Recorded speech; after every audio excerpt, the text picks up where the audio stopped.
안녕하세요. 지난 시간에 이어 대한민국 최고의 강연 최강 1교시에서 강연을 맡은 행정학자 권선필입니다.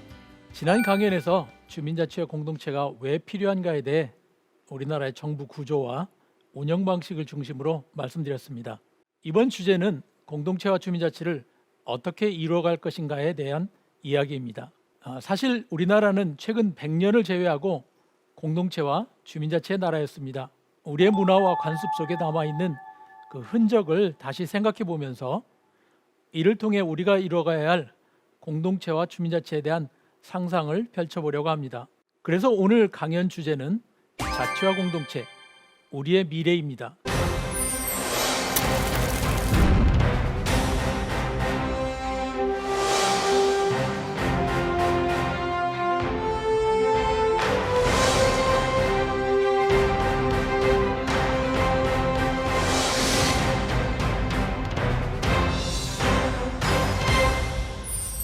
자치와 공동체가 우리의 미래라고 이야기하는 이유는 여러 가지 측면에서 이야기할 수 있을 텐데요. 세 가지 정도 생각해 볼 수 있을 것 같습니다. 첫 번째로는 우리의 민주주의가 이제 대표 민주주의에서 참여 민주주의로 또 절차에 의한 심의 민주주의로 공동체 민주주의로 이렇게 나가는 과정을 생각해 볼 수 있기 때문입니다. 대표 민주주의라고 하는 것은 우리가 우리의 대표를 뽑아서 민주주의를 하는 게 되겠습니다.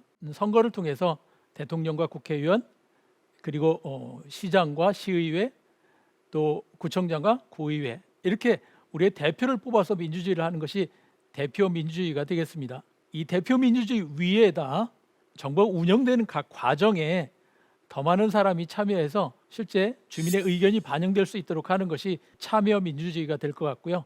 이 참여 민주주의가 진행되는 과정에 누가 참여하는 것이 중요한가 뿐만 아니라 거기에 덧붙여서 그 참여해서 무슨 이야기를 서로 나눠야 되는가 그리고 그 이야기를 어떻게 잘할 것인가 어떻게 합의하고 결정을 잘할 것인가 라고 하는 것을 수구의 민주주의라고 할 수 있겠습니다.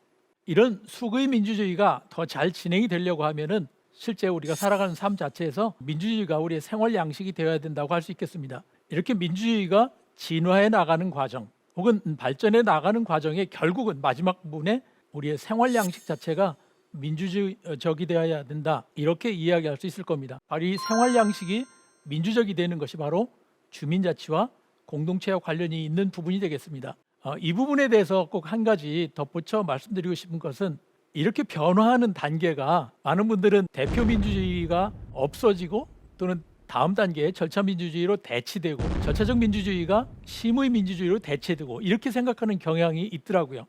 사실 저도 학교에서 학생들한테 그런 식으로 가르쳐 왔던 적이 있습니다. 그런데 실제 현장에서 우리가 겪는 문제를 생각해 보니까 이것은 대치되는 것이 아니라 그 바탕 위에 새로운 것들이 이렇게 쌓아져 가는 그러니까 대표 민주주의는 정상적으로 진행이 돼야 되고요. 대표 민주주의가 정착된 상태에서 절차적 민주주의가 그 위에 보태지는 거고요. 절차적 민주주의가 성숙해진 다음에 그 위에 심의 민주주의, 수구의 민주주의가 덧보태지는 방식으로 그래서 이게 더 두터워지는 것을 이야기한다고 할 수 있겠습니다. 바로 이 부분이 주민자치와 공동체라고 하는 것이 기존에 있던 우리가 우리의 대표를 뽑는 민주주의 이 방식이 없어지는 것이 아니고 그것을 보완하고 거기에 덧보태지는 것이다. 이 부분을 꼭 기억을 해주셨으면 좋겠습니다. 우리의 민주주의가 더 깊이가 있고 폭이 생기고 또 더 넓어지려면 주민자치가 필요하다. 이런 이야기를 할 수 있겠습니다.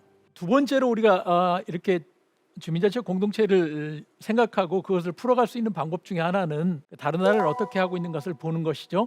유럽의 많은 나라들, 미국이나 또는 호주나 캐나다나 영미권 국가나 심지어는 남미 그리고 동남아의 많은 국가들을 볼 때 이 나라들이 전부 주민자치를 잘하고 있다. 덴마크의 경우에는 우리에 비하면 인구는 10분의 1 정도밖에 되지 않지만 투표를 통해서 뽑는 기초자치단체의 수는 우리보다 약간 더 많은 걸 볼 수 있습니다. 다시 말하면 인구는 10분의 1인데 기초자치단체의 수는 우리와 비슷하다. 그러니까 우리의 10배에 더 많은 자치단체가 있다.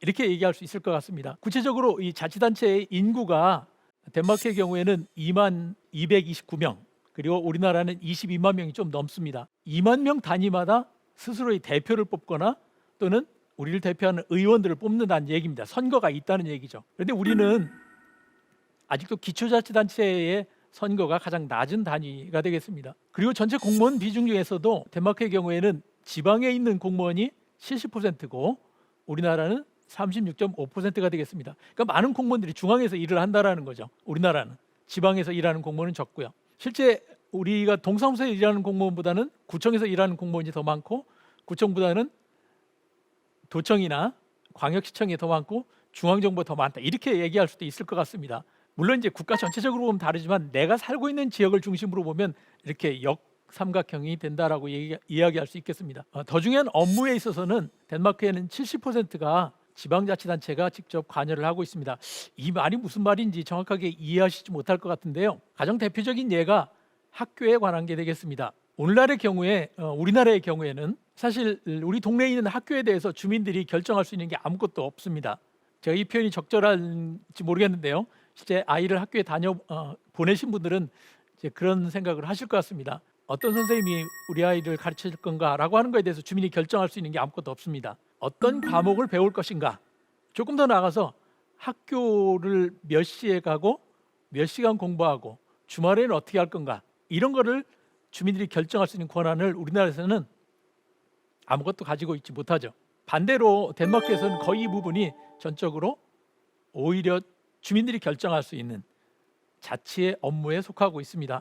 조금 더 나가면 지역에서 상하수도의 문제, 도로의 문제, 전기나 가스의 문제조차도 자치 업무로 하고 있는 것이 덴마크입니다. 우리나라의 경우에는 전기, 가스, 상하수도, 물론 상하수도나 도로는 조금 지방정부가 권한을 갖고 있습니다만 거의 전부가 중앙정부의 권한이죠. 전기, 가스는 완벽하게 중앙정부의 권한입니다. 그러니까 우리 동네의 전기나 가스를 어떻게 할 것인가, 조금 더 넓게 사실은 우리의 구청에서, 구 단위에서 아니면 우리의 시 단위에서도 전기나 가스에 대해서는 할 수 있는 일이 거의 없는 상태입니다. 중앙정부가 전부 다 하고 있죠. 바로 이런 문제 때문에 기후변화에 대응하는 전기나 가스 문제를 해결하기 어려운 측면도 있습니다. 재정 자립도에 있어서도 덴마크는 주가 80%, 시가 60%니까 적어도 60% 이상을 지방이 권한을 갖고 있는데 우리는 30% 수준, 광역이 60% 수준, 이 정도입니다. 다시 말해서 이제 덴마크는 지방이 권한을 더 많이 갖고 있다, 지역이 권한을 갖고 있다. 정확하게는 우리가 뽑는 2만 명 평균 단위에 이 단위에서도 여기에 대한 권한을 가지고 있다. 우리나라로 얘기하면 동 단위가 권한을 갖고 있다, 이렇게 얘기할 수 있겠습니다. 이거에 대해서도 제가 더 구체적으로 우리랑 이렇게 다르구나라고 하는 것을 알게 된 것은 스웨덴의 팔룬시라고 하는 작은 도시를 좀 알게 되고 배우게 된 그런 상황에서 제가 이 부분을 명확하게 발견을 했습니다. 우연한 기회에 스웨덴 팔룬시에서 직접 민주주의에 관련해서 전 세계 다니면서 교육도 하고 강연도 하고 자문을 하시는 분들을 만나가지고 그분을 이제 제 수업에 초대를 해가지고 제 수업에서 학생들이랑 스웨덴 팔룬시가 어떻게 자치를 하고 있는지, 조그만 도시가 운영되고 있는지를 이야기 들은 적이 있는데요. 거기서 정말 놀랐습니다. 대한민국의 조그만 지방대학교 강의실에 와서 강의를 하려고 온 이 스웨덴에서 오신 분은 교수도 아니었고요, 평범한 시민 중에 한 분이었고, 물론 이제 언론 활동을 하시는 분이었는데요. 이분을 보낸 게 스웨덴 정부도 아니고 스웨덴의 광역시도 아니고 인구 5만 9천 명, 지금은 인구가 줄어서 5만 6천 명 정도밖에 안 된다고 합니다. 조그만 도시에서 이분을 전 세계에 직접 민주주의에 대해서 강의하도록 이렇게 보낸 분이었습니다. 그래서 이분이 살고 있는 팔룬시의 얘기를, 조그만 도시 이야기를 하는데요. 지금 그림에서 보시는 이런 다양한 일들을 인구 5만 6천 명이 되는 도시에서 정부가 운영되는데 이렇게 운영되는 걸 볼 수 있었습니다. 시장이 당연히 있고요. 시장을 둘러싸고서 시의원들이 있습니다. 이제 정부위원이라고 하는데 이게 이제 시의원이라고 보시면 되겠습니다. 용어는 시라고 썼지만 우리나라로 얘기하면 동 단위라고 하시면 되겠습니다. 우리나라의 큰 동이 5만 5천 명, 이 정도 규모가 되니까요. 아니면은 군 단위, 우리나라의 군이 이제 평균이 5만 명이 약간 넘기 때문에 그 정도 단위인데요. 시장이 있고 정부위원이 있습니다. 그것뿐만 아니라 시민감사관이라는 것도 있습니다. 그리고 그 안에 이걸 통해 가지고 시민들이 뭘 뽑냐면 시의회도 뽑고, 시의회 안에 지속발전위원회, 공공서비스위원회, 행정감독위원회, 노동사회통합위원회, 협상위원회, 이 협상위원회는 그 지역 안에서 노동과 관련돼서 또는 사회 갈등과 관련해서 협상을 하는 것을 도와주는 그런 역할을 하는 위원회입니다. 실국별 상임위원회, 이런 위원회들을 갖고 있더라고요. 다시 말씀드리지만 5만 6천 명 되는 조그만 도시액입니다. 우리 대한민국 전체를 해서도 사실 이 정도 다 갖고 있지 못한다는 생각도 합니다.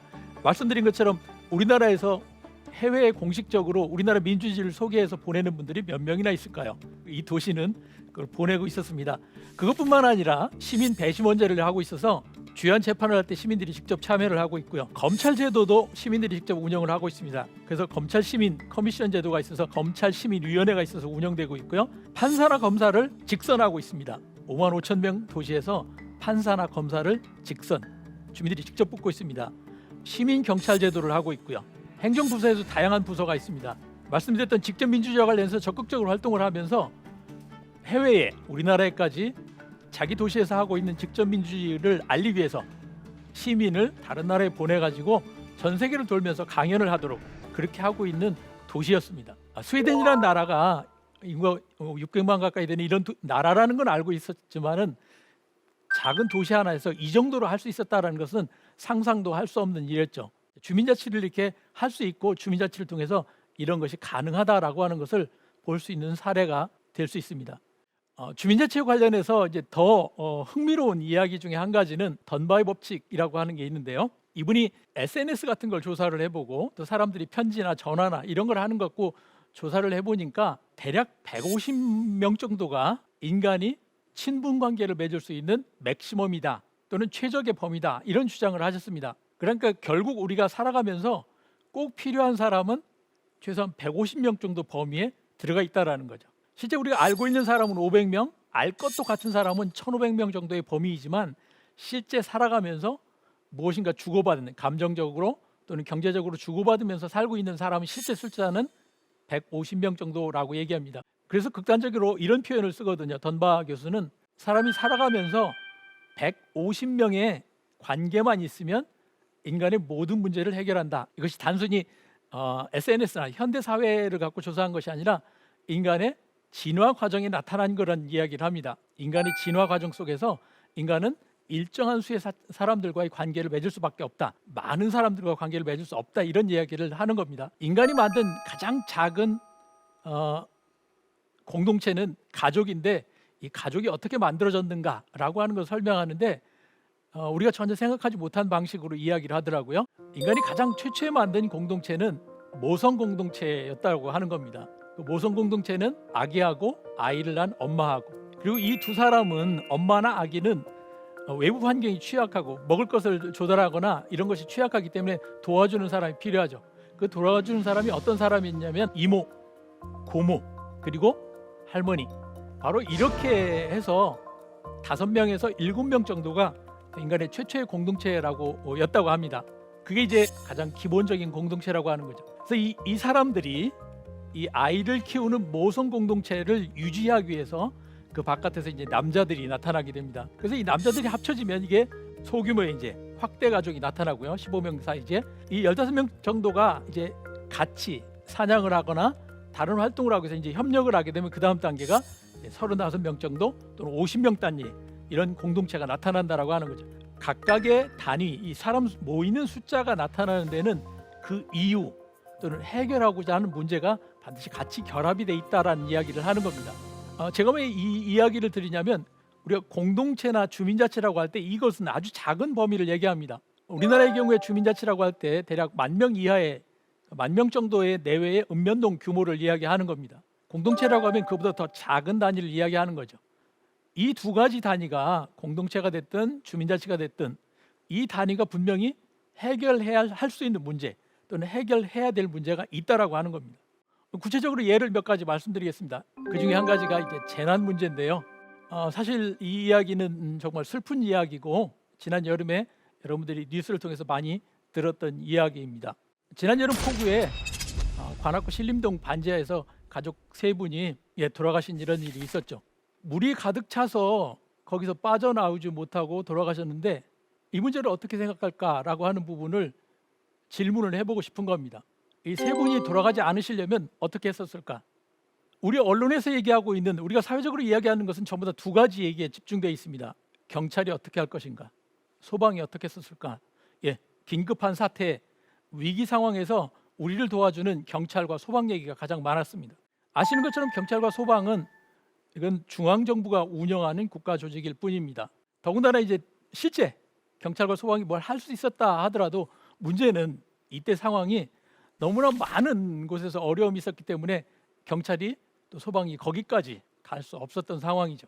이 상황 뒤에 지나가듯이 이야기했던 부분이 한 가지 있습니다. 바로 마을에 있는 주민들이 이분들을 도와드리려고 갔었다는 얘기가 있더라고요.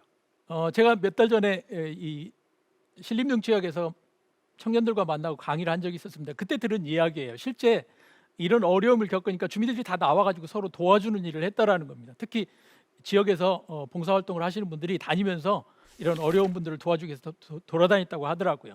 그래서 이 집에도, 이 자리에도 왔었다고 합니다.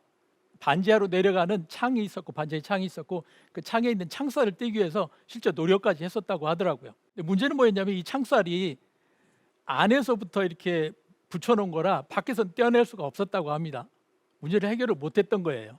만에 하나 이 창살이 안에 붙여서 밖으로 끌어당겨서 그걸 떼낼 수 없었다라는 걸 알았으면은 이거를 밀어가지고 떼냈으면 혹시라도 구했을지도 모르겠습니다.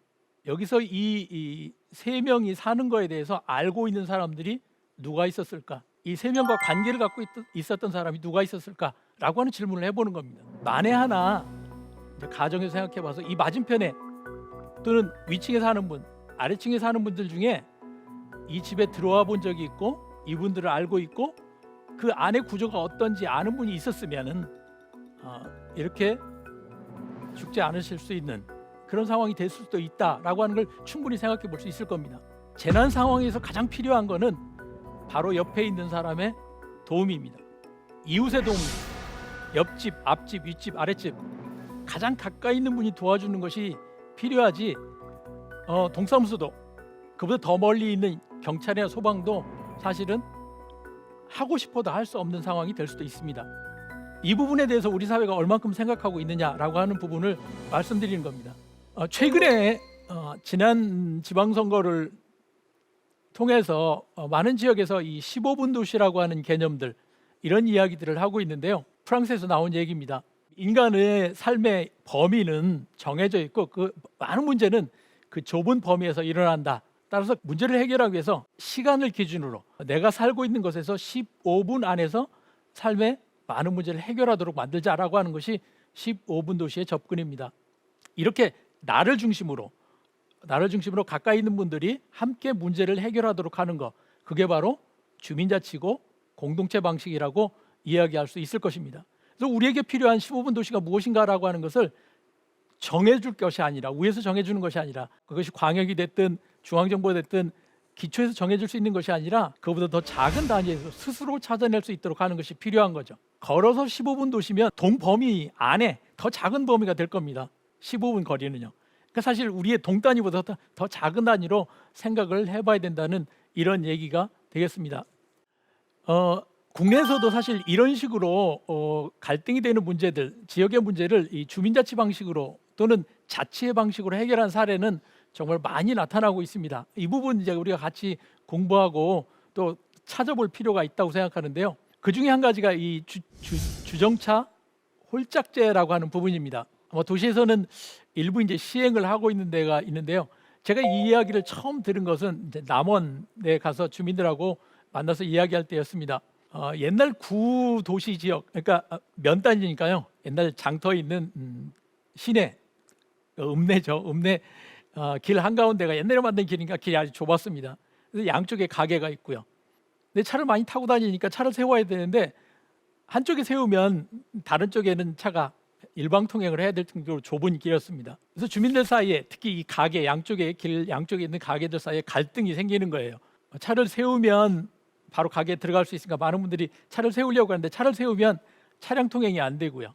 그러니까 차를 어떻게 세울 건가 가지고 갈등을 하다가 결국 문제를 어떻게 해결하려고 했냐면 주차장을 짓자라고 하는 방식으로 문제를 해결하려고 했습니다. 그래서 이 아이디어를 군의원하고 국회의원이 아이디어를 내가지고 정부 예산을 따와서 주차장을 졌습니다. 어디에 졌냐면 장터 옆에다.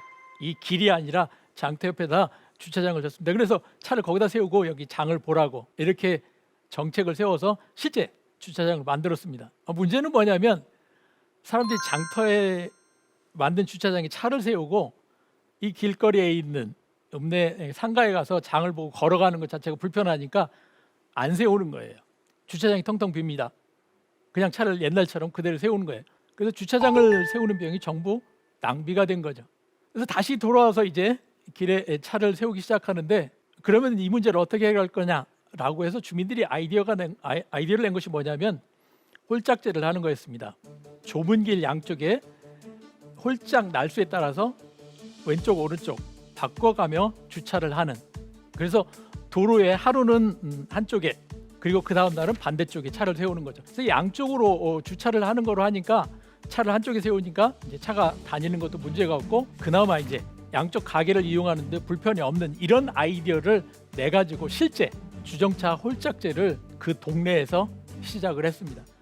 주정차 홀짝제에 대해서는 어디에도 법적인 근거가 없었음에도 불구하고 이거를 실행을 해가지고 하니까 문제가 해결이 됐거든요. 주차장을 짓는 비용을 안 들이고서도 주차 문제를 해결하는 그런 결과를 만들어냈습니다. 이 문제의 해결이 어디서 나왔냐면 주민들한테서 나온 거고요. 주민들이 합의해서 해결하니까 법이 없어도 문제를 해결할 수 있었다라고 하는 것을 말씀드릴 수 있겠습니다. 사실 이런 사례들이 더 많이 나타난다면 우리의 문제가 더 쉽게 해결될 수 있지 않을까라고 하는 이야기를 드리는 겁니다.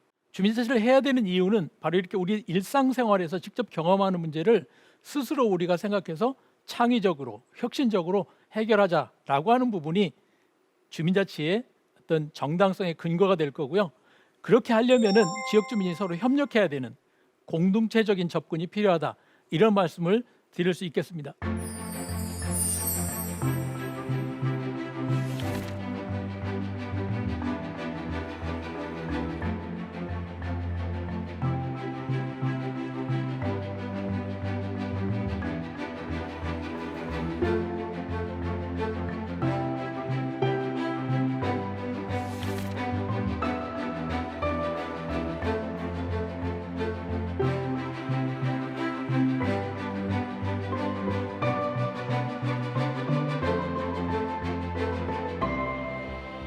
그래서 실제 우리가 어떻게 주민자치를 할 건가라고 하는 것을 설명하는 것이 대단히 어렵다라고 하는 것을 제가 발견을 했습니다. 저 자신도 제가 이렇게 이야기하고 있지만 되돌아보면 한 번도 자치를 해본 경험이 없었습니다. 우리나라가 자치가 없는 시대였고요. 교실에서의 자치, 또 지역에서의 동네 자치도 없었고, 또 실제 자치를 하려고 해도 이걸 어떻게 해야 하는지 몰라서 잘 안 됐습니다. 제가 살고 있는 동네에서도 마을 주민과 힘을 합쳐서 하려고 노력을 해봤지만은 사실은 뭐 반은 실패했고요.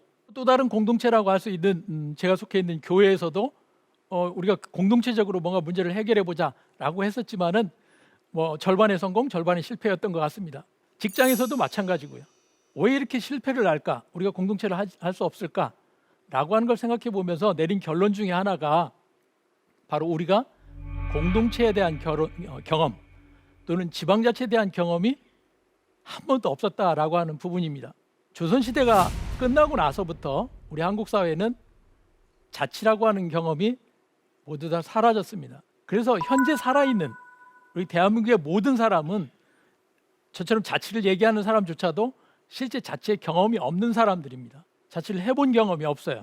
제도적인 자치가 없었습니다. 그러다 보니까 우리의 상상력과 우리의 아이디어로는 한계가 있다는 것을 계속 경험을 하고 있습니다. 그래서 다른 나라의 사례도 보고 역사적인 것도 보고 또 국내에서 잘 된다라고 하는 것을 계속 보고 있지만 그거 가지고도 한계를 계속 느끼고 있습니다. 정말 자치나 공동체가 필요하다면 이것을 어디에서 얻어낼 건가라고 하는 부분에 있어서 오히려 다른 나라나 또 이론적이거나 이런 것이 아니라 우리 속에 숨겨져 있거나 우리 속에 잠재되어 있어서 아직 드러나 있지 않은 그런 부분을 끌어내 가지고 자치나 공동체를 해야 된다는 생각을 하고 있습니다. 그래서 이제 주민자치가 오래된 미래라는 말씀을 드리는 겁니다. 우리의 역사 속에, 사실은 우리의 피 속에 특히 50대 이상 되시는 분들의 경우에는 그런 기억들과 경험들이 우리 속에 남아 있더라고요. 우리 제도 속에 남아 있습니다. 그런 것들을 통해 가지고 사실은 자치와 공동체를 살리는 것이 더 쉬운 방향, 더 쉽게 갈 수 있는 그런 방법이 될 거라는 생각을 하고 있습니다. 다만 여기서 이제 주의해야 될 부분이 우리의 과거를 이야기한다고 해서 그것이 그 과거를 전부 다 인정하는 그런 것은 아닙니다. 오히려 그 안에서 오늘날 필요한 것들을 끌어내자, 찾아내자 이런 이야기라고 이해하시면 좋겠습니다. 그래서 저 나름대로 우리 역사 또는 우리의 피 속에 있는 몇 가지 특징들을 찾아봤습니다. 자발성에 기초한 참여와 책임이라든가 또 환대를 통한 다양성 확보, 문제 중심의 유연한 대응, 생활의 모든 문제를 다루는 그런 방식, 접근, 의례를 중심으로 한 통합 이런 것들이 사실은 우리의 문화 속에 언어나 우리의 생활 속에 이렇게 숨겨져 있지만 여전히 남아있는 공동체적 특성이라는 생각이 들었습니다. 그래서 이런 점들을 다시 한번 생각해 보면 우리가 공동체나 주민자치를 어떻게 만들어갈 건가라고 하는 어떤 방향성 또는 아이디어를 얻을 수 있을 거라는 생각을 해봅니다. 그중에 대표적으로 먼저 해보고 싶은 부분이 향약입니다. 향약의 경우에도 조선 중기 이후에 시작이 됐지만 본격적으로 진행이 됐지만 실은 1930년대까지도 우리나라의 이 향약은 계속 돼왔던 것으로 나타나고 있습니다. 향약 안에 우리가 해야 하는 주민자치나 공동체에 관한 많은 부분들이 나와 있습니다. 지금 이 화면에 보시는 것은 제가 살고 있는 대전의 한 동네였던 회덕이라고 하는 우암송시열이 사시던 동네에서 만들었던 향약입니다. 물론 이 향약이 계속되거나 그렇지는 않지만 여기에 있는 중요한 내용들을 좀 살펴볼 필요가 있는 것 같은데요. 우리 조상들이 향약을 할 때 무슨 생각을 했나? 우리 조상들이 향약을 만들 때 세 가지 기본적인 요소가 항상 있더라고요. 첫 번째는 우리에게 서문 같은 게 있습니다. 우리가 왜 이것을 하나라고 하는 것이 한 가지 있고요. 두 번째는 그럼 구체적으로 무엇을 할 건가라고 하는 조목 부분이 있습니다. 쭉 이런 거 우리가 같이 하자, 약속하자 이렇게 하는 부분이 있고요. 그다음에 세 번째 부분은 여기 왼쪽에 나와 있는 것처럼 누가 이것을 같이 했는가라고 하는 것을 명시하는 부분이 있습니다. 조선시대의 많은 문서에 사실은 동네 문서, 향약과 관련된 다양한 문서들이 거의 기본적으로 이 세 가지 요소를 가지고 있더라고요. 오늘날 우리가 공동체를 할 때, 주민자치를 할 때 사실 이런 걸 제대로 못하고 있거든요. 이걸 왜 하나라고 하는 것을 저렇게 문서로 정리해서 하는 것 못했습니다.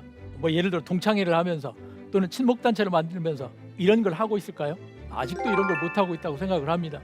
이 안에는 말씀드린 것처럼 중요한 한 가지 부분이 참여자가 누구인가라고 하는 것이 명확하게 나와 있다는 겁니다. 그리고 그 참여자 안에는 여기 보시면 왕이 임명한 군수뿐만 아니라 그 지역에 있는 중요한 인물들이 이 향약에 참여한 인물들이 같이 명단에 올리고 있는 걸 볼 수 있습니다.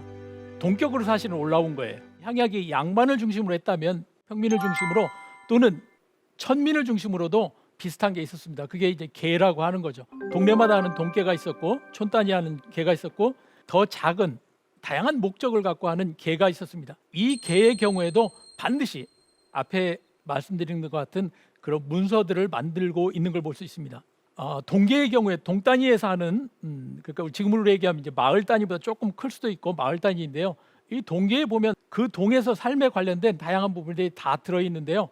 단순히 우리 동에서 해야 할 일을 적는 것뿐만 아니라 어떻게 서로 도와줄 건가, 위기 상황에는 어떻게 대응할 건가 이런 내용들이 들어 있는 걸 볼 수 있습니다. 여기에 가장 큰 특징 중에 하나가 바로 모든 주민들이 특히 여기에 참여하는 동계가 됐든 향약이 됐든 참여하는 사람들의 경우는 주체적인 참여를 한다라는 겁니다. 주체적인 참여라는 것은 내가 스스로 선택해서 여기에 참여한다라고 하는 부분을 확실하게 했다라는 겁니다.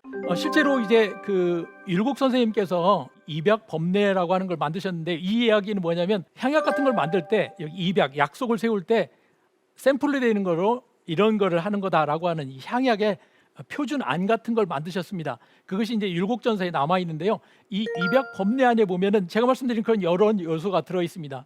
그 중에 한 가지 이런 거가 있거든요. 향약을 들어올 사람들은 처음에 들어올 때는 아까 말씀드린 것처럼 같이 모여서 논의해가지고 이런 문서를 만들어서 향약을 정하면 나중에 들어올 사람들은 반드시 어떤 약속으로 어떤 내용으로 들어가는지를 스스로 생각해 보도록 시간을 주고서 들어오도록 해라. 스스로 선택하도록 하라. 이런 이야기가 들어 있습니다. 바로 이 부분이 주체적으로 선택하도록 하라라고 하는 부분이죠. 입약법리에 들어있는 또 다른 얘기 중에 화재가 났을 때 어떻게 하나 이런 얘기가 있습니다. 위기 대응에 어떤 한 집에 불이 나면 자기 집에 종들을 보내가지고 그 집을 고치도록 도와주러 갈 때 반드시 일정한 정도의 재료를 가지고 가서 도와주도록 한다. 이런 얘기도 있습니다. 사실은 지역이 말씀드렸던 것처럼 향약을 하는 조그만 동네가 이런 정도의 틀을 가지고 운영됐다라고 하는 것을 볼 수가 있습니다. 여기서 한 가지 강조하고 싶은 부분은 또다시 강조하고 싶은 부분이 바로 합의에 기초한 의사결정입니다. 참여하는 사람들이 반드시 합의를 해야 되는데요. 지역에 있는 어떤 서원, 거기 가면 이제 여러분 이런 거 많이 현판에 붙어 있는 걸 보실 수 있을 텐데, 여기에서 눈에 띄는 부분은 바로 많은 참여한 사람들의 이름이 전부 다 적혀 있다라는 겁니다. 저기에 참여한 사람들이 누가 참여했고 어떤 역할을 했는지를 저렇게 기록을 남겨서 이 과정이, 이것이 단순히 어떤 한 사람이 지시하거나 명령해서 한 것이 아니라 저 사람들이 합의해서 했다라고 하는 부분을 저렇게 남겨두고 있다라는 부분입니다. 합의의 중요성을 볼 수 있는 것은 제일 처음에, 문서 처음에 여기 입의라는 말이 있습니다. 의안을 정하다, 세우다. 그 다음에 완의라는 말이 있습니다. 왼쪽에 있는 첫 시작 부분에 있는 표현인데, 완의, 의논을 완성했다라는 뜻입니다. 제안을 하고 이것은 합의된 거다라고 했을 때 완의라는 문서를 만들었고, 그 문서 끝에는, 그러니까 이것이 완성된 문서, 합의가 완료된 문서다라고 하고서 전부 사인을 하는 이런 문서를 우리 조상들은 만들어 썼습니다. 우리가 서양에서 얘기하는, 서양에서 미국의 헌법이 이렇게 합의해서 만든 그런 거로 이야기하는데, 우리도 사실은 동네 단위에서 이런 걸 다 우리의 조상들이 하고 있었던 거죠. 이렇게 한 것이 자치라고 할 수 있습니다. 스스로 결정해서 한 거거든요. 그래서 실제 향약은 동네마다 다 다릅니다. 개도 다 다릅니다. 똑같은 개가 없어요. 사실 연구를 해보면, 이거 자료를 찾아보면 동네마다 다 다릅니다. 왜? 상황이 다르거든요. 그 지역에 맞는, 그 지역의 특성을 갖춘, 이 참여한 사람들의 의견을 모은 거기 때문에 다른 구성 요소를 갖고 있는 것이 그걸 볼 수 있습니다. 바로 이게 자치고 또 공동체를 운영하는 방식이라고 할 수 있을 겁니다. 이렇게 참여한 사람들이 이름을 좌목이라고 해서 누군가를 저렇게 다 적도록 되어 있습니다. 그래서 참여한 사람들이 누군가라고 하는 것을 합의를 해서 결정한다라는 거죠. 만약 우리가 동 단위에서 같이 이 주민자치를 한다고 하면은, 우리 동에서 이런 문서를 만들어서 이렇게 할 사람들은 숫자가 조금 경제적으로 여유가 있고 또는 지식적인 사람들이 할 수 있을 겁니다. 실제 조선시대도 그랬습니다. 아시는 것처럼 양반들이 주로 한 거죠. 양반들이 이렇게 했다고 해서 양반들이 자기들만을 위한 것을 하지 않았다라고 하는 것이 중요한 부분인 것 같습니다. 그 지역 전체를 생각을 하고 그 문제를 해결하기 위해서 사실은 같이 노력했다라고 하는 부분도 여러 군데서 찾아볼 수 있습니다. 그래서 향약 안에는 실제적인 문제 해결과 관련된 부분이 다양하게 들어가 있습니다. 그 중에 한 가지가 이제 사창 같은 게 있습니다. 이 사창이라고 하는 거는 동네 창고라는 뜻으로 이해하면 되겠습니다. 오늘날 얘기하면 협동조합 비슷한 건데요. 이자율은 되게 높았지만은 어쨌든 겨울을 지나면서 먹을 것이 없어서 그냥 씨를 다 먹어버린 사람이나 농사를 질 때 씨뿌리를 씨가 없는 사람들을 위해서 이렇게 임대를 해주는 그런 역할을 하는 것이 사창이고, 이것이 동네마다 있었습니다. 여기 있는 이 자료가 이제 제가 실제 살고 있는 저희 동네의 자료를 제가 찾은 건데요. 제가 이제 이 지도의 가운데 쪽에 있는 두 물이 합쳐지는 부분 지역에 살고 있습니다. 이 지도 안에 3군데의 사창이 있다는 기록이 남아 있습니다. 동네마다 3개가 있다는 얘기는 동네마다 지금 여기 그림에 보시는 것처럼 사실 물길에 의해서 3개의 지역으로 나눠져 있거든요. 그래서 이 3개의 동네에 각각 사창이라는 것이 있었습니다. 그 지역에 갖고 있는 문제, 특히 경제적 문제를 해결하기 위해서 주민들이 어떻게 협력했는가, 그곳에 살고 있는 분들이 어떻게 협력했는가를 볼 수 있는 사례입니다. 오늘날 우리나라의 경우에 일자리 문제가 심각하다고 얘기합니다. 특히 저희 같은 지역에서는 많은 청년들이 일자리가 없기 때문에 서울로 올라갑니다. 수도권으로 올라갑니다. 지역에서 문제를 하지 못하고 있습니다. 이 문제를 해결하기 위해서 지역의 주민들이 스스로 협력해 본 기억이 있을까요? 스스로 협력해 보는 방식을 생각해 본 게 있을까요? 지금 이 사창이라는 제도를 통해 가지고 동네 문제를 해결하기 위해서 우리 조상들은 실제 방법을 찾아냈고 그것을 활용을 해봤다라는 것을 우리는 역사를 통해서 알 수 있습니다. 지금도 이렇게 우리가 공동의 지역 단위마다, 동네 단위마다 우리의 문제를 해결하기 위해서, 특히 경제적 문제를 해결하기 위해서 서로 협력하는 것이 필요합니다. 그 협력을 위해서 필요한 게 공동체적인 접근이고, 제도적으로 그걸 지원할 수 있는 것이 자치라고 이야기 드릴 수 있겠습니다. 교육과 관련해서도 마찬가지입니다. 사실은 1960년대, 70년까지 보면은 우리의 교육 문제를 해결하는 것은 중앙정부가 아니었습니다. 정부가 아니었고 동네 단위였습니다. 대부분. 제가 다녔던 초등학교, 중학교 전부 다 동네 분들이, 사실은 지역에 있는 분들이 세운 학교입니다. 동네 분들 중에 땅을 내셨고요. 누군가는 선생으로 누군가는 거기에 돈을 기부하셔가지고 학교를 운영했던 것이 사실은 1960년대, 70년대까지입니다. 우리나라의 많은 학교들이, 심지어 사립대학 거의 대부분의 대학들이 민간에서 만든 거였거든요. 근데 이게 시간이 지나면서 전부 국립이 돼버렸습니다. 지역의 역할은 점점 더 사라져버리고 특히 주민의 역할은 거의 사라져버린 것이 현실입니다. 여기서 교육의 문제도 사실은 해결되지 않는 이유라고 생각합니다. 우리 조상들은 작은 범위에서 이렇게 훈장을 모셨는데 이 훈장을 누가 모셨냐면 동네인 분들이 모신 거예요. 동네에 있는 양반들 중에 훈장을 모셨고 돈 있는 사람이 자기 자식을 가르치기 위해서 모셨지만 사실은 거기에 동네 아이들을 다 불러서 가르쳤던 겁니다. 배제하지 않았습니다. 배우러 오는 것을 막지 않았습니다. 이 부분 함께 동네에서 교육하도록 한 것이 대단히 중요한 우리 동네의 역할이고 자치의 역할이었다는 것을 볼 수가 있습니다. 향교들이 그랬고요. 서원들이 그랬습니다. 이게 전부 자치 기반으로 운영됐던 사례라고 할 수 있습니다. 생활 문제를 해결하는데 이렇게 주민들이 직접 나서서 또 동네에서 역량이 있는 분들이 역할을 해줘가지고 함께 풀어가는 것이 우리의 경험이었던 것입니다. 해결할 수 없는 어려운 문제가 생겼을 때는 어떻게 할까요? 그때 사용한 방법이 바로 이런 기우제 같은 제사를 지내는 거였었습니다.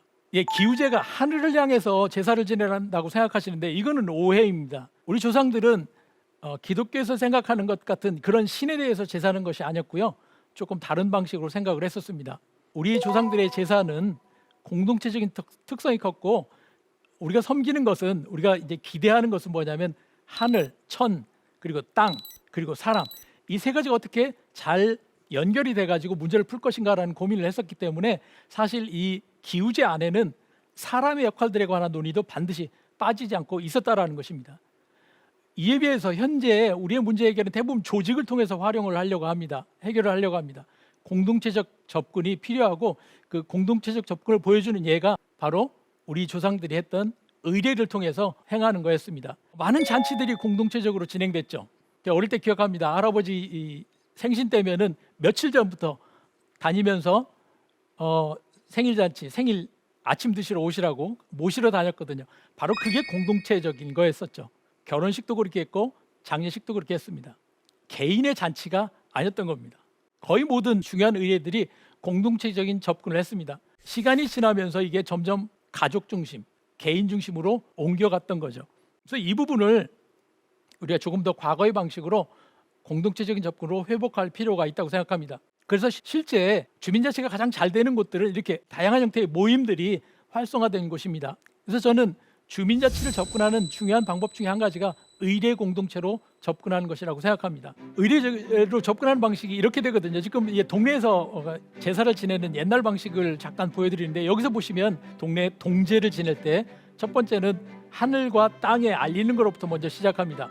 그리고 나서는 풍물을 치면서 동네를 다 이렇게 한 바퀴 돕니다. 우리가 살고 있는 지역에 대해서 집집마다 다니면서 다 이렇게 한번 방문하고 사람들과 우리가 하나다라고 하는 것을 자연적인 거하고 그다음에 지역에 있는 주민들, 사람들 다 묶는 이런 단계를 거치고 나서 함께 모여서 제사를 지내기 시작합니다. 그 제사 가운데는 술을 드리는 것도 있고요. 충문을 읽는 것도 있는데 이 충문이 요즘에는 형식적으로 되어버렸지만 이 충문을 읽는 내용이 앞에 향약에 있는 것과 같은 내용입니다. 우리가 이런 거 하자. 이런 문제가 있다. 이런 문제를 어떻게 하는 게 좋을까요? 라고 하는 것을 공개적으로 지역에 알리는 자리가 바로 동제였던 것입니다. 이것이 끝나고 나면은 반드시 있는 게 있죠. 그게 뭐냐면 음식을 같이 나누는 겁니다. 자연에 대한 거, 역사에 대한 거, 인간에 관한 거, 지역에 관한 거, 그리고 거기에 사는 사람들에 관한 거, 거기에 있는 문제에 관한 거, 그리고 경제적인 것을 나누는 것까지 이것이 전체가 하나로 묶여져 있는 것이 의례라고 하는 것입니다. 바로 이런 의례의 방식으로 접근하는 것이 필요하다는 생각을 합니다. 우리 조상들은 육예라고 해서 마지막에 예를 뒀거든요. 이 예가 예절을 지킨다라는 의미를 넘어서서 함께하는 걸 얘기합니다. 공동체적인 것을 이야기한다고 볼 수가 있습니다. 조선 실학자 중에 서유구란 분이 계시는데 그 서유구란 분이 지역에서 이 동네에서 사는 삶에 대해서 임원경제지라고 하는 책을 아주 백과사전 같은 걸 썼습니다. 그 중에 한 가지가 한 부분이 향례지라고 하는 부분이 있는데요. 최근에 이 책이 이제 번역이 돼가지고 출간이 됐습니다. 이 향례지 안에 보면은 세 가지 얘기가 있습니다. 향음주례라고 하는 게 있고요. 두 번째가 향사례라고 하는 게 있고 향약이라고 하는 게 있습니다. 향약에 대해서는 많이 우리가 알고 있는데 그거 전에 두 가지가 있더라고요. 하나는 향음주례라고 하는 겁니다. 음주하는 예라는 거예요. 사실 이 음주례라고 하는 것이 많은 사람들이 모여서 같이 먹고 마시는 자리였습니다. 그렇지만 이 먹고 마시는 것을 어떻게 질서 있게 할 건가, 그리고 먹고 마시는 걸 통해서 사람들이 관계를 하는 거하고 그다음에 어떻게 우리가 교제를 할 건가라고 하는 것을 다루는 그 장이 바로 향음주례라고 하는 걸 했었습니다. 그래서 향약은 반드시 향음주례랑 같이 갔던 거예요. 그래서 지역에서 이 지역의 질서를 잡는데, 질서를 유지하는데 가장 중요한 역할을 했던 것이 향음주례입니다. 이 향음주례가 없이 단순히 문서만 가지고, 향약이라는 문서를 가지고 자치를 하거나 공동체를 유지했던 것이 아니다라는 말씀을 드리는 겁니다. 향음주례 다음으로 있던 이 책에 나타나는 것이 향사례라고 하는 겁니다. 향사례는 활을 쏘는 그런 예의 부분입니다. 사실 이 향사례는 전통은 지역을 방어하는, 활 쏘는 거기 때문에 무기를 갖고서 지역을 방어하는 것과 관련된 그런 예라고 할 수 있습니다. 지역의 질서, 우리가 어떻게 공동체적으로 함께 살아갈 건가라고 하는 것뿐만 아니라 우리 지역을 어떻게 외부로부터 지킬 것인가라고 하는 것을 함께 생각하고 배우고 논의하고 그거를 하는 자리를 만든 게 향사례라고 할 수 있습니다. 그 다음에 향약이 나타나거든요. 바로 이것이 지역사회가 운영되는 어떤 원리로 조선시대에 생각했던 부분입니다. 오늘날 우리가 주민자치를 생각하면서 또는 공동체를 생각하면서 많은 분들이 제도를 만들면 된다고 생각합니다. 또 사람을 잘 만들어야 된다고 생각합니다. 잘 뽑아야 된다고 생각합니다. 우리 조상들은 그것보다 훨씬 더 다양하고 훨씬 더 통합적으로 생각했다라고 하는 것을 볼 수 있습니다. 그래서 이 의례를 중심으로 새로 우리가 주민자치와 공동체를 접근하는 것이 필요하겠다라고 하는 것이 제가 이제 여러분에게 드리고 싶은 이야기입니다. 특히 우리 조선사회는 예가 중심이 되는 사회였고, 그 예라고 하는 것이 단순히 예절이라고 하는 사회적 질서를 의미하는 것이 아니다라고 하는 부분입니다. 사회 전체가 움직이는, 특히 공동체적으로 움직이는데 가장 중요한 요소를 한 것이 예이고, 예 안에는 경제도 들어있고 교육도 들어있고 사회적 질서도 들어있고 그리고 사회적 합의를 이뤄내는 그런 것이 통합된 것이다 라고 하는 부분이 우리 조선의 경험에서부터 배울 수 있는 중요한 교훈이라고 생각합니다. 바로 이것을 우리가 살리는 것이 필요하죠. 마지막으로 제가 꼭 드리고 싶은 이야기 중에 한 가지가, 이 예가 가장 우리의 조상의 상상력이 어디까지 갔는가라고 하는 것을 보여주는 예가 저는 심청전 마지막에 나오는 맹인 잔치 대목이라고 생각합니다. 심청이가 결국 이제 어찌어찌해서 왕비가 되죠. 심왕후가 됩니다. 그렇지만 여전히 자신이 처음에 시작했던 꿈, 아버지의 눈 뜨는 것은 이루지 못한 상태였죠. 그래서 그 문제를 해결하기 위해서 어떻게 했냐? 아버지를 찾습니다. 찾는 방법이 어떻게 찾느냐면 전국에 있는 맹인들을 불러 모으는 방식으로 이야기가 전개가 됩니다. 그래서 맹인잔치가 벌어지죠. 전국에서 맹인들이 다 옵니다. 맹인들한테 먹을 것 주고 나중에 사실 선물도 줘서 이렇게 돌려보냅니다. 마지막에 신봉사가 나타나죠. 그래서 이 아주 가장 감동적인 대목입니다. 맹인 눈 뜨는 대목. 여기에 보면은 우리 조상들이 어디까지 생각했는가라고 하는 걸 볼 수 있습니다. 마지막에 이 장면에서 이제 심청이가 심왕후가 아버지가 온 걸 보고서, 아버지를 보고서 아이고 아버지 아직도 눈을 못 뜨셨네요 라고 하는 이 이야기를 했을 때 신봉사가 눈을 떠야 되겠다는 생각을 해가지고 이제 껌쩍껌쩍 한다는 그런 대목이 나옵니다. 결국에는 눈을 뜨게 되는 기적이 일어납니다. 여기까지는 다 이해할 수 있을 것 같아요. 근데 그 다음이 정말 놀라운 부분입니다. 신봉사가 눈을 뜨자마자 그 다음에 그 주변에 있는 봉사들이 눈을 뜬다라고 이야기를 합니다. 그것뿐만 아니라 전국에 있는 봉사들이 그때 눈을 뜨게 됐다라는 얘기를 합니다. 우리 조상들의 상상력은 한 개인이 눈 뜨는 것이 아니라 그 주변에 있는 사람들, 그와 관련된 모든 어려운 사람들의 문제를 한꺼번에 해결될 수 있는 그러한 일이 일어날 거라고 하는 것을 믿었던 것 같습니다. 근데 이 과정이 바로 잔치를 통해서 일어났다라는 거죠. 의례라고 하는 겁니다. 앞에 보여드렸던 이런 잔치입니다. 해경궁 홍씨의 잔치 장면인데요. 사실 심청이, 심왕후가 이런 잔치를 열었던 겁니다. 의례를 열었던 거죠. 그 안에서 의례의 영향력이라고 하는 것이 전체에게 펼쳐지고, 그 펼쳐지는 것이 힘들었던 사람들한테 해결되는 그런 결과를 낳았다라고 하는 이런 상상력을 가지고 있었던 걸 볼 수 있습니다. 그래서 이 잔치 자리에는 누구도 배제하지 않았습니다. 사실은 이 잔치 자리에 가난한 사람이 올 뿐만 아니라 빌어먹는 사람들이 반드시 오면 그 사람들을 먹였던 것이 잔치자리입니다. 이 잔치를 앞에 말씀드린 것처럼 예라고 하는 거에서 만들어진 틀입니다.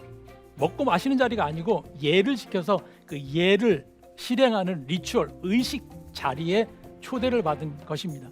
다양한 사람들이 모이고 그 사람들이 함께 그 자리에서 즐길 때 거기서 기적이 일어날 거다라고 하는 이런 생각을 가졌던 것 같습니다. 가장 아름다운 공연이 있었고 최고의 물건들이 그 자리에서 활용이 됩니다. 그것뿐만 아니라 이 잔치의 마지막은 항상 나눔이 있습니다. 이게 아직 우리도 남아 있어요. 지금도 결혼식 끝나고 나면 우리 어머니들이 꼭 하시는 게 있어요. 싸가는 겁니다. 근데 많은 경우에 사실은 싸가시는데 싸서 내가 먹자라고 하는 게 아니더라고요. 가장 힘든 사람한테 꼭 주는 걸 하셨습니다. 저희 어머니들이 그렇게 잔치자리의 마지막을 끝낼 때 하셨던 방식이 바로 그거였습니다. 경제적인 나눔이 있었던 거죠. 잔치는 있는 사람들이 내놓는 자리입니다. 권력이 있든 물질이 있든 즐거움이 있든 그 사람들이 이 잔치자리를 열었고 이 잔치자리는 의식을 통해서 의례를 통해서 진행이 됐고 그 자리는 모든 사람들이 참여할 수 있었습니다. 바로 그게 공동체였고요. 그리고 그 자리는 마지막으로 경제적인 나눔까지 이어지는 그런 통합된 장이었던 겁니다. 이게 우리 조상들은 공동체를 어떻게 만들고 그것을 유지해 갈 수 있었던가라고 하는 것을 알고 있었던 거라고 생각합니다. 바로 이것이 우리에게 사라진 것이죠. 그래서 저는 우리가 한 번도 해보지 않은 이 주민자치나 공동체를 오히려 우리 조상들이 가졌던, 조상들이 해왔던 그것들을 다시 한번 생각해 보면서 그것을 통해서 다시 살려볼 수 있고 이 한 번도 가보지 않은 길을 갈 수 있을 거다, 그런 생각을 해보고 있습니다.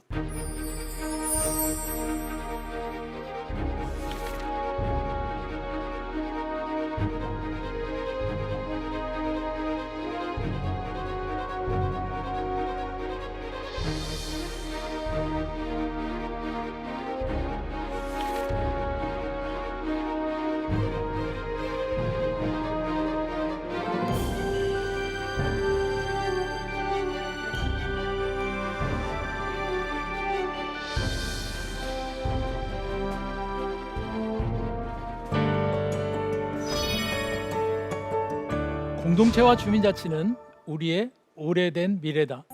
오늘날 개인과 사회가 겪고 있는 많은 문제는 국가나 시장 그 어느 방식으로도 해결하지 못하고 있습니다. 이 두 가지 방식에 추가되어야 할 것이 바로 공동체와 주민자치입니다. 주체적이고 적극적인 시민되기, 협동하는 공동체 만들기, 그리고 읍면동 단위에서의 주민자치가 지방자치와 민주국가에 새롭게 추가되어야 할 영역입니다. 이 일은 국가나 지방정부가 할 일이 아니라 시민 개개인이 주민에서 주인으로서 그리고 마을과 공동체가 함께 해야만 가능한 영역입니다. 이 새로운 활동에 더 많은 국민들이 함께하기를 기원해 봅니다. 지금까지 대한민국 최고의 강연 최강 1교시 권선필이었습니다. 고맙습니다.